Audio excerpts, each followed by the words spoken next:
आउनुहोस् हामी पहिलो कोरिन्थीको पुस्तक 16 अध्यायको 13 पदलाई अध्ययन गर्नेछौँ। बाइबल यसरी भन्छ, सतर्क रहो, विश्वासमा दृढ भइरहौ, साहसिलो र सामर्थी बन। आमेन। वचन कति स्पष्ट छ। जीवनमा चुनौतीहरू आउने नै रहेछ प्रिय। कहिलेकाहीँ परिस्थितिहरू यस्तो डरलाग्दो भएर आइदिन्छ, त्यस्ता परिस्थितिहरूले हाम्रो जीवनलाई कतिचोटि त निराश पारिदिन्छ।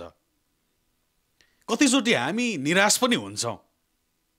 प्रार्थना पनि गरेका छौँ, हामी शङ्का पनि गरि नै रहेका छौँ, प्रभु मेरो जीवनमा तपाईँले किन यस्तो हुन दिनुभयो भनेर हामीले परमेश्वरसँग प्रश्नमाथि प्रश्न पनि हामीले गरि नै रहेका हुन्छौँ।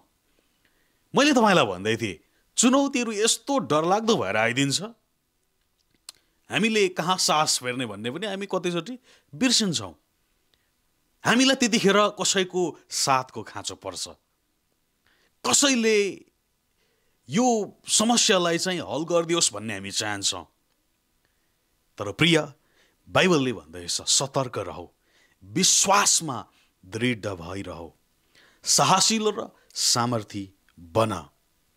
यो वचनले तपाईँ र मलाई सम्झाउँदै हुनुहुन्छ, त्यस्ता परिस्थितिहरूको बीचमा सतर्क रहनु भनेको चाहिँ नि प्रिय, संसारको डरमा बसेर चाहिँ कामेर बस्नु होइन। तर प्रिय, परमेश्वरको दिशातिर तपाईँ र म फर्कनु सक्नु पर्यो। परिस्थितिहरू आउँदै गर्दाखेरि, निराशाहरू हाम्रो जीवनमा आउँदै गर्दा, चोटहरू आउँदै गर्दा, पीडाहरू आउँदै गर्दाखेरि चाहिँ संसारसँग डराएर बस्नु भनेको होइन प्रिय। तर परमेश्वरको दिशातर्फ फर्कनु पर्यो। परमेश्वरले के भन्न खोज्दै हुनुहुन्छ, परमेश्वरले के को काम गर्न खोज्दै हुनुहुन्छ, उहाँको दिशातर्फ हाम्रो नजरलाई लगाउनु पर्यो प्रिय। तर यो काम हामी धेरैचोटि गर्दैनौँ।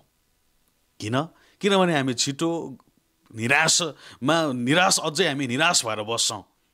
तर प्रिय, जसले काम गर्नुहुन्छ, जसले जुटाउनुहुन्छ, जसले सल्भ गर्नुहुन्छ, प्रिय, उहाँमा भरोसा राख्नुहोस्, उहाँमा विश्वास राख्नुहोस्। बाइबल यही भन्दैछ, सतर्क रहो।